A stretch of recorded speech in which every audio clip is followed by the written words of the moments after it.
ગાંધીનગર કહેતા હતા કે આવો તમારા પ્રશ્નો બધા નોખા નોખા ને સારા છે, તમે સીએમ સાહેબ હવે બેહો, પણ આપણે ના પાડી દીધી છે। જેતપરના ખેડૂતો 6-7 દિવસથી ઉપવાસ પર ઉતર્યા છે। આ ઉપવાસની શરૂઆત થઈ ત્યારથી રોજ એક એવા દ્રશ્ય સામે આવે છે કે જેમાં એક ખેડૂતની તબિયત લથડી હોય, હોસ્પિટલ લઈ જવા પડ્યા હોય। આજે પણ 2 જેટલા ખેડૂતોની તબિયત લથડી છે। આંદોલનમાં પહેલા દિવસથી જે જોડાયેલા છે એ નેહુલ અમૃતિયાની તબિયત બગડી છે। અચાનકથી એમને ચક્કર આવ્યા અને પછી એ પડી ગયા। આ જ્યારે આખી ઘટના બની રહી છે ત્યારે 6-7 દિવસમાં જેતપરમાં થયું શું? તો સરકારે આમંત્રણ આપ્યું છે વાતચીત કરવા માટે। ખેડૂતોએ ગાંધીનગર જવાની ના પાડી દીધી છે। જેતપરમાં ગઈકાલે જાહેર મંચ પરથી ખેડૂતોએ કહ્યું કે ગાંધીનગર અમે નથી જવાના, જો અમારી 6 માંગણીઓ સ્વીકારવાના હોય, 6માંથી 5 પણ સ્વીકારશે તો ચાલશે, પણ એકાદ માંગણી સ્વીકારવે તો અમે નહીં જઈએ ગાંધીનગર ને એવી કોઈ જરૂર નથી। સરકારે જો વાતચીત કરવી હોય તો એ ખુલ્લા મન સાથે ખેડૂતોના મુદ્દા પહેલા સમજે ને પછી વાતચીત કરે। આ જ બધું જ થઈ રહ્યું હતું ત્યારે ખોડલધામે પણ આ આંદોલનને અને આ જે આખી ઉપવાસનું આંદોલન છે એને સમર્થન આપ્યું છે, એની પ્રતિક્રિયા પણ સામે આવી છે।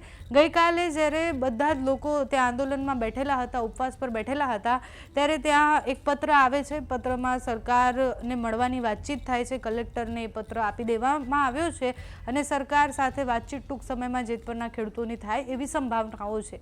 આજે ડીવાયએસપી પણ જ્યારે આંદોલન ચાલી રહ્યું હતું ત્યારે મુલાકાત માટે પહોંચ્યા હતા। દરરોજ અનેક ગામડાઓના ખેડૂતો પણ આ આંદોલનને સમર્થન આપે છે, અલગ અલગ એસોસિએશનવાળા આ આંદોલનને સમર્થન આપે છે। હવે સરકાર ક્યારે નિર્ણય લે છે ત્યારે જોવાનું રહ્યું, કારણ કે બધા જ લોકો કહી રહ્યા છે કે નિર્ણય ટૂંક સમયમાં લેવાઈ શકે છે।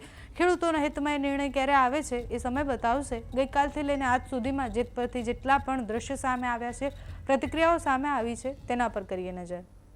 નેહુલભાઈ વોશરૂમમાં જવાથી અહીંયા ચક્કર ખાઈને પડી ગયેલા છે।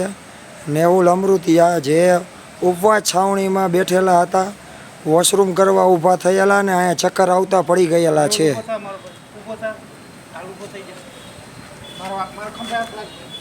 નેહુલને ચક્કર આવેલા છે ભાઈઓ।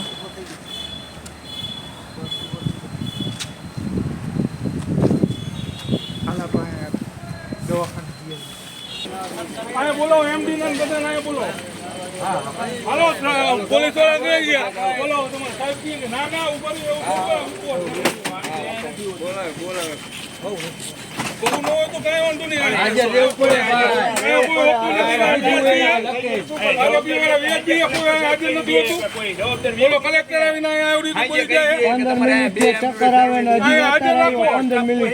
બરોબર કઈ થઈ જાય તો જવાબદાર કોણ?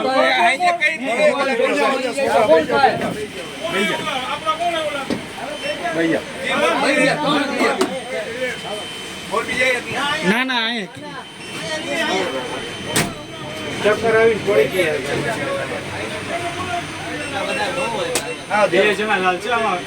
કેમેરા છે, પછી અમારા ઉપર જવાબ ઉતરી જાય કેતા હા એટલે જ હું બે જણા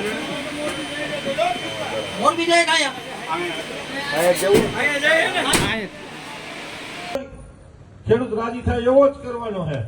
બાકી એમ કે હાલો ગાંધીનગર તો આપણે ગપાટ જોયું અહીંયા બગીચો રહી, આપણે ક્યાં નથી ગયા ગાંધીનગર? ગપાટના બગીચા આપણે હું તો 10મું ફરતો નથી ફસ્યા ખાય એવો, બરોબર? અત્યારે તો પછી કેટલો ટાઈમ થઈ ગયો, પણ એ કાંઈ આપણે એક્સેપ્ટ કરવાનું નથી। આપણી માંગણી પછી એમાં થોડો ઘણો બાંધછોડ એ ઠીક છે આપણો, પણ એ ખેડૂતને પૂછીને અમારા પાવરથી તો નહીં જ, અમને જેટલું એ લોકો કહેશે એટલું અમે તમને સામે આપશું કે ભાઈ આવો હિસાબ બે, તમે એવું કહો કે ના એગ્રી, તો જ આપણે આગળ વધવાનું છે। બાકી તમારા વિશ્વાસ વગર આ કમિટી આગળ નહીં વધે એ અમે તમને પ્રોમિસ આપી।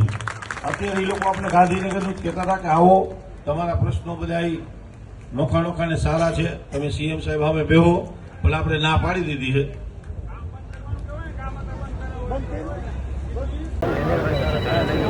અહીંયા આવવાનો મોકો મળ્યો। ખેડૂતને પહેલાં તો જ્ઞાતિ જાતિ નથી, ખેડૂત આપણો આ દેશનો અન્નદાતા છે અને અન્નદાતાની આંતરડી કકડે નહીં એના માટેના તમામ પ્રયત્નોમાં મંદિર આપની સાથે છે અને નજીકના જ સમયમાં કદાચ ઉચ્ચ લેવલે રજૂઆત કરવાની થાય તો પણ કંપની અને ખેડૂતો વચ્ચેનો જે કાંઈ આપણે કેન્દ્ર સરકારના કાયદાને અનુસંધીને જે કરવાનો છે એમાં સરકારે મધ્યસ્થી બની અને અમે બધી જે એનજીઓ છે, આપણું ઉમિયાધામ હોય કે અન્ય એનજીઓ હોય, એ બધા મધ્યસ્થી થઈ અને આનો ઝડપથીને નિવેડો આવે, જેથીને આપણે બધાય દેશના વિકાસના એકબીજા પરિબળ છે. પછી ખેડૂત હોય કે વેપારી હોય કે સરકાર હોય, એકબીજા વગર ક્યારેય વિકાસ થતો નથી. અને બીજું કે આ દેશમાં સંગઠિતતાનો એક પાયો જે ગામડા લેવલેથી નીકળે છે, અને ગામડા લેવલેથી રૂટમાં જે મની, જે પૈસા અર્નિંગ થાય છે, ત્યાંથી જ અર્થતંત્ર આપણું ચેતનવંતું બને છે. તો સરકારને આપણે વિનંતી એવી કરશું કે ઝડપથી આનો સોલ્યુશન કરી અને યોગ્ય પગલાં ભરે એવી મારી નમ્ર અરજ છે. અને ઉમિયાધામ શિક્ષર આપની સાથે છે અને અમે બધા આપની સાથે છીએ.